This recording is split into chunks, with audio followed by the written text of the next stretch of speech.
जय हिंद दोस्तों, स्वागत है आपका पवार ग्लोबल जीएस क्लासेस में।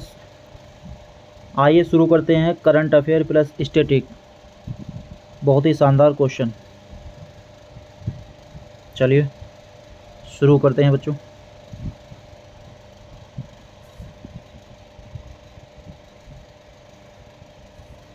आज का हमारा पहला क्वेश्चन ये रहा आपके सामने पहला क्वेश्चन। तो पहला क्वेश्चन है, मोतिहारी अमलेखगंज तेल पाइपलाइन के फेज़ 2 का शिलान्यास किया गया है। तो आपसे पूछेगा बच्चों शिलान्यास कहाँ किया गया है। तो शिलान्यास किया गया है, इसका शिलान्यास किया गया है और ये संयुक्त परियोजना है दो देशों की। अभी हाल फिलहाल में शिलान्यास किया गया है और दो देशों ने शिलान्यास किया है, भारत और नेपाल। भारत और नेपाल ने। आपसे पूछेगा संयुक्त परियोजना कौन से दो देशों की है। भारत और नेपाल की है संयुक्त परियोजना है।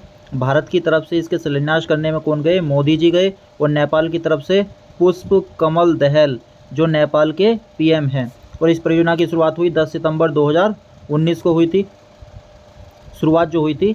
अब तो इसका शिलान्यास किया गया और इसकी लंबाई 69 किलोमीटर 69 किलोमीटर।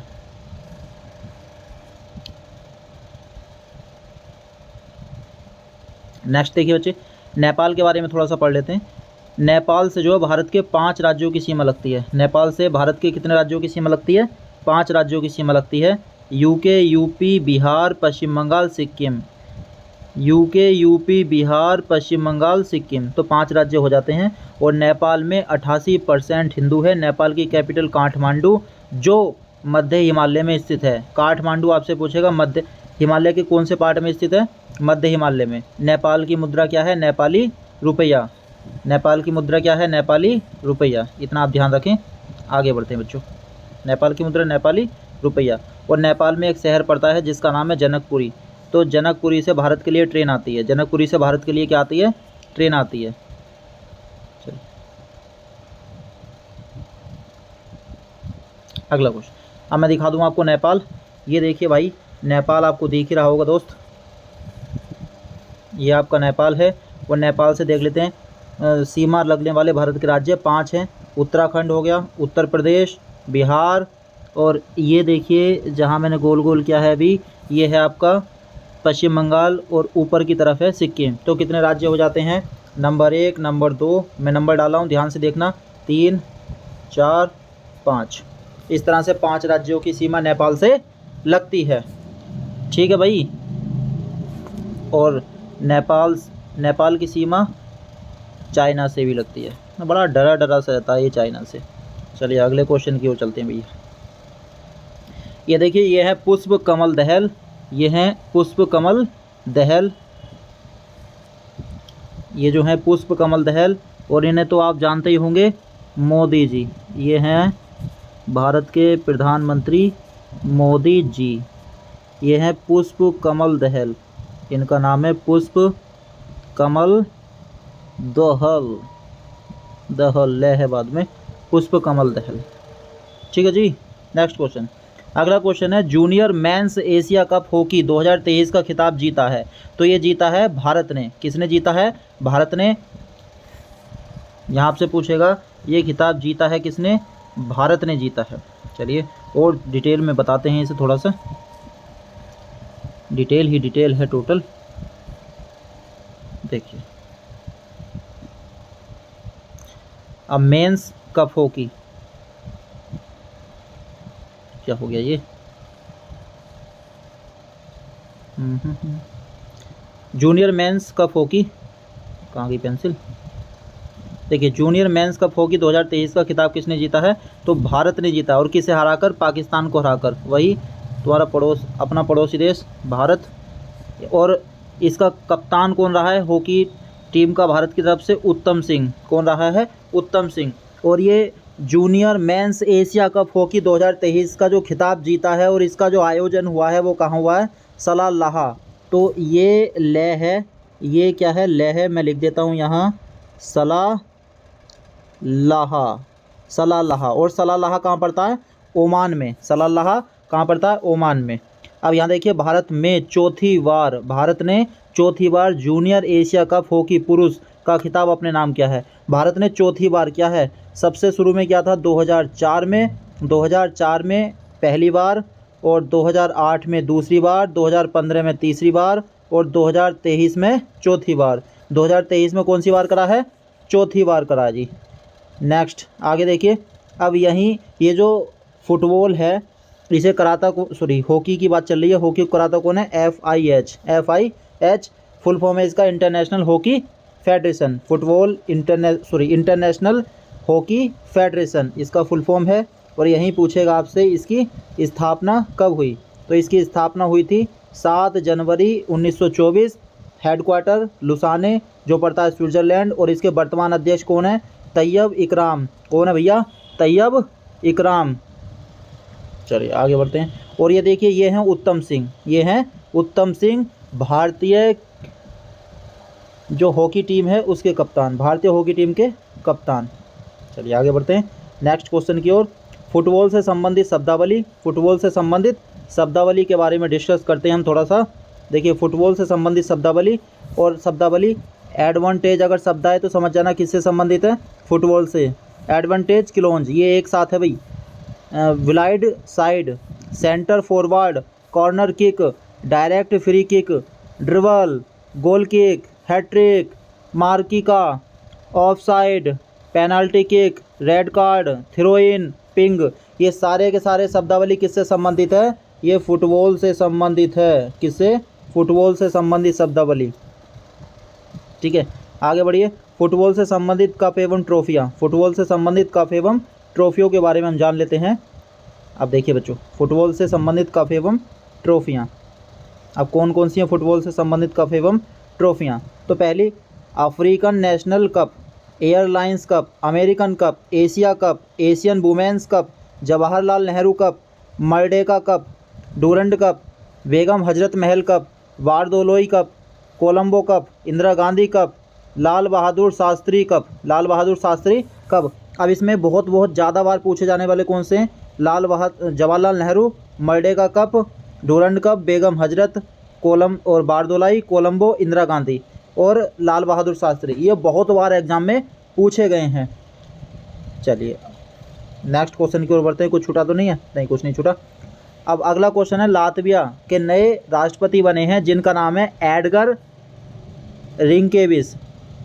लातविया के नए राष्ट्रपति बने हैं जिनका नाम है एडवर रिंकेविक्स, एडवर रिंकेविक्स। लातविया के नए राष्ट्रपति एडवर रिंकेविक्स, एडवर रिंकेविक्स, ध्यान रखना। और मैं आपको एक क्वेश्चन दे रहा हूँ बच्चों, लातविया की आपको जो है कैपिटल छांटनी है और मुद्रा छांटनी है। ये दो क्वेश्चन आपका काम है छांटने का। नहीं मिलेगा कल मैं बता दूंगा, ठीक है। और यहाँ का जो पीएम है, यहाँ के पीएम है किर्जनिस करिन्स, किर्जनिस करिन्स। और कौन से महाद्वीप में पड़ता है लातविया? ये पड़ता है आपका यूरोप में। कौन से में पड़ता है भैया? यूरोप में। चलिए आगे बढ़ते हैं। और ये हैं आपके जो राष्ट्रपति अभी हाल फिलहाल में बने हैं, एडगर रिंकेविक्स, एडवर रिंकेविक्स। तो लातविया के नए राष्ट्रपति एडवर रिंकेविक्स, एडवर रिंकेविक्स। और यहाँ मैं दिखा दूँ आपको लातविया। देखिए लातविया आपको दिखाई दे रहा होगा, ये है लातविया, ये टोटल लातविया है जितना सीमा ये लग रहा है, ठीक है। और किस किस से सीमा लगता है लातविया का? 4 देशों से सीमा लगता है, Estonia, Russia, Belarus, Lithuania. Estonia, Russia, Belarus, Lithuania, Estonia, Russia, Belarus, Lithuania. कितने देश? 4। लातविया की कितने देशों से सीमा लगती है? 4 देशों से सीमा लगती है, Estonia, Russia, Belarus, Lithuania, Lithuania, Belarus, Russia, Estonia. ERBL, ERBL, ठीक है, ERBL। चलिए आगे बढ़ते हैं। अगला क्वेश्चन है वैश्विक, अगला क्वेश्चन है आपका वैश्विक। थोड़ा सा मैं पेन ले लेता हूँ जिससे मैं आपको समझा सकूँ एकदम बेहतरीन तरीके से। चलिए इसे मैं कहीं गायब कर दूँ, कहाँ है ये? इधर आ जाए जो आपको दिखता भी रहे। चलिए ठीक है। वैश्विक दास्ता सूचकांक जिसे बोलते हैं अंग्रेजी में द ग्लोबल स्लेवरी इंडेक्स। और दास्ता का मतलब होता है गुलामी से। किससे? गुलामी से। किससे होता है जी? गुलामी से होता है दास्ता का मतलब।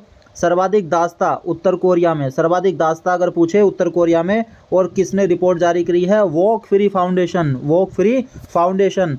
विश्व में रहने वाले लोगों की गुलामी औसतन संख्या 50 मिलियन है। इस रिपोर्ट में बताया गया है कि विश्व में गुलामी में रहने वाले लोगों की संख्या औसतन 50 मिलियन है, 50 मिलियन है। 1 मिलियन में कितना लोग आता है, तो 1 मिलियन बराबर 10 लाख। 1 मिलियन बराबर कितना, 10 लाख। ठीक है, तो अंदाज़ा लगा लेना, मल्टीप्लाई कर लेना कितना कितना होगा। और वैश्विक दासता सूचकांक में टोटल देश कितने हैं, 60 देशों का आकलन किया गया है। ठीक है, अब ये जो है आपका वैश्विक दासता सूचकांक, इसमें कितने आयाम आते हैं, तो पूछे 3, आपसे पूछेगा कितने आयाम आते हैं, तो 3। एक तो समस्या का आकार, ठीक है, दूसरा सरकार की प्रतिक्रिया, तीसरा भेदता। और भेदता किस तरह की, राजनीतिक भेदता, समानता असमानता को लेकर, समानता और असमानता को लेकर आपको डिस्कस किया जाएगा। सर्वाधिक दासता वाले देश, सर्वाधिक दासता वाले देश उत्तर कोरिया, इरिट्रिया, मारिटोनिया सॉरी, उत्तर कोरिया, इरिट्रिया, मारिटोनिया। सर्वाधिक दासता वाले देश उत्तर कोरिया, इरिट्रिया और मारिटोनिया। कम दासता वाले देश Switzerland, Norway, Germany, Switzerland, Norway, Germany, Switzerland, Norway, Germany. सर्वाधिक दासता वाले देश उत्तर कोरिया, इरिट्रिया, मारिटोनिया और कम दासता वाले देश स्विट्जरलैंड, नॉर्वे, जर्मनी। ठीक है, अगले क्वेश्चन की ओर चलते हैं भैया। नेक्स्ट क्वेश्चन है आपका, बांद्रा वर्सोवा समुद्री समुद्री पुल किसके नाम पर रखा गया है, तो वीर सावरकर के नाम पर रखा गया है। वीर सावरकर के नाम पर रखा गया है, क्रांतिकारी हुए हैं वीर सावरकर, इनके नाम पर रखा गया है बांद्रा वर्सोवा समुद्री पुल। तो बांद्रा वर्सोवा समुद्री पुल किसके नाम पर रखा गया है, वीर सावरकर के नाम पर रखा गया है। और इसकी घोषणा किसने की है, महाराष्ट्र के सीएम एकनाथ शिंदे, महाराष्ट्र के CM Eknath Shinde. Next question ये देखिए आपका, बांद्रा वर्सोवा सी लिंक, ठीक है, दिखाई दे रहा है कितना शानदार है, एकदम बेहतरीन। ठीक है, आगे बढ़ते हैं। नेक्स्ट क्वेश्चन, रिंग साइड पुस्तक के लेखक कौन है, तो रिंग साइड पुस्तक के लेखक हैं, रिंग साइड ये पुस्तक का नाम है, इसके लेखक हैं विजय दर्दा। फोटो देखने का मन कर रहा होगा, अभी दिखाते हैं फोटो। ये देखिए, ये है विजय दर्दा, दिख गया जी, ये है विजय दर्दा। नमस्कार विजय दर्दा जी। इनकी पुस्तक है रिंग साइड। चलिए, इनकी पुस्तक का नाम क्या है भैया, रिंग साइड। क्या नाम है इनकी पुस्तक का, रिंग साइड, ये लिखा हुआ भी है रिंग साइड। किसकी पुस्तक है, विजय दर्दा की। अगला question, PM Svanidhi mobile app launch किया है। अब यहाँ पूछेगा आपसे, पीएम स्वनिधि मोबाइल ऐप किसने लॉन्च किया है, तो PM Svanidhi mobile app launch किया है हरदीप सिंह पुरी। और हरदीप सिंह पुरी के पास कौन सा मंत्रालय, पेट्रोल एवं प्राकृतिक गैस मंत्रालय। पेट्रोल एवं प्राकृतिक गैस मंत्रालय किसके पास है, हरदीप सिंह पुरी के पास है। और ये जो स्वनिधि मोबाइल ऐप लॉन्च किया गया है, ये किसके लिए है, जो स्ट्रीट वेंडर्स होते हैं, यानी कि गलियों में जो सब्जी की रेहड़ी लगाते हैं, उनके लिए ऋण प्रक्रिया को आसान करेगा। ऋण प्रक्रिया को क्या करेगा, आसान करने के लिए इस ऐप का आयोजन किया गया है, या फिर कह दो इस ऐप को लॉन्च किया गया है। ये देखिए, ये आपको देख रहे हैं वेंडर्स, ठीक है भाई, जो गली मोहल्ले में क्या लगा लेते हैं, सब्जी की रेहड़ी लगा लेते हैं, तो उनके लिए ऋण देने के लिए आसान किया गया है। इन्हें आसानी से इस ऐप के माध्यम से ऋण मिल जाएगा। ठीक है, पीएम स्वनिधि योजना। नेक्स्ट, अगला क्वेश्चन देखिए बच्चों। अगला क्वेश्चन हम जीएस के क्वेश्चन लेकर आए हैं। कल हमने अपडेट किया था 1 से लेकर 20 तक, और आज हम 21 से 40 तक करेंगे। आज हम 21 से 40 तक करेंगे। चलिए, पहला आज का 21वां क्वेश्चन, ऐसे ही हम रोज़ अपना अपडेट करते रहेंगे। जंगल की आग किसे कहा जाता है, ढाक के पौधे को। पारिस्थितिकी तंत्र या पारितंत्र शब्द का यूज़ सर्वप्रथम किसने किया, टेंसले ने किया। किसने किया, टेंसले ने। पर्यावरण संतुलन बनाए रखने के लिए वनों का प्रतिशत कितना होना अनिवार्य है, 33.3%। मैमोग्राफी अध्ययन किसका है, तो स्त्रियों के कैंसर का अध्ययन। आपसे पूछे कि स्त्रियों के कैंसर का अध्ययन किस में किया जाता है, तो मैमोग्राफी में किया जाता है। मैमोग्राफी में किसका अध्ययन किया जाता है, स्त्रियों के कैंसर का अध्ययन किया जाता है। मानव शरीर में कुल पेशियाँ 639। सबसे कम पुनरुद्भवन की क्षमता होती है दिमाग में, यानी कि इसमें सेल बहुत कम बन पाती हैं। ठीक है जी। ओहो, नेक्स्ट क्वेश्चन देखिए। तो अंतर्राष्ट्रीय हाइड्रोलॉजिकल दिवस कब मनाया गया, 1965 से 1975 के बीच। भारतीय नवीनीकरण ऊर्जा विकास अधिकरण की स्थापना 1987 में की गई। भारतीय वन्यजीव अनुसंधान संस्थान कहाँ है? देहरादून। जीवाश्म राष्ट्रीय उद्यान कहाँ है? मध्य प्रदेश। ये है मध्य प्रदेश, मध्य प्रदेश। क्या है मेरे दोस्त? मध्य प्रदेश। पेंगुइन पक्षी पाया जाता है अंटार्कटिका में। एक पारसेक कितने मीटर के बराबर होता है? 3.26 प्रकाश वर्ष। राष्ट्रमंडल खेल का पुराना नाम क्या है? ब्रिटिश एम्पायर खेल। आपसे पूछेगा राष्ट्रमंडल खेल का पुराना नाम क्या है? ब्रिटिश एम्पायर खेल, ब्रिटिश एम्पायर खेल। नेक्स्ट देखिए बच्चों, खान अब्दुल गफ्फार खान को भारत रत्न कब मिला? 1987 में। भारत में प्रथम रेडियो प्रसारण कब हुआ? 1927 में। राष्ट्रीय तपेदिक संस्थान कहाँ है? Bengaluru. Heavy water board Mumbai में है। जंजीबार तथा पेम्बा द्वीप किस देश के तट पर स्थित हैं? तंजानिया। जंजीबार और पेम्बा द्वीप किस देश के तट पर स्थित हैं? तंजानिया के। सीएम की नियुक्ति किस आर्टिकल में? 163 में। इंदिरा आवास योजना की शुरुआत 1985 में हुई। इंदिरा आवास योजना की शुरुआत 1985 में हुई। इंदिरा आवास योजना की शुरुआत आपसे पूछा जाए तो 1985 में हुई। इतनी बात ध्यान रखेंगे। चलिए एक बार थोड़ा सा रिपीट कर लेते हैं। राष्ट्रीय तपेदिक संस्थान बेंगलुरु, हैवी वाटर मुंबई में, जंजीबार पेम्बा द्वीप किस देश के तट पर? तंजानिया के। सीएम की नियुक्ति 163 में। इंदिरा आवास योजना की शुरुआत 1985-86 में हुई। क्लियर है जी? ठीक है जी। अब देखिए, और यहाँ तक हमारे क्वेश्चन हो चुके हैं बच्चों। क्लियर है इतना? तो आज के लिए इतना ही। थैंक यू सो मच, और इन्हें अपना पढ़ते रहिएगा दोस्तों। जय हिंद।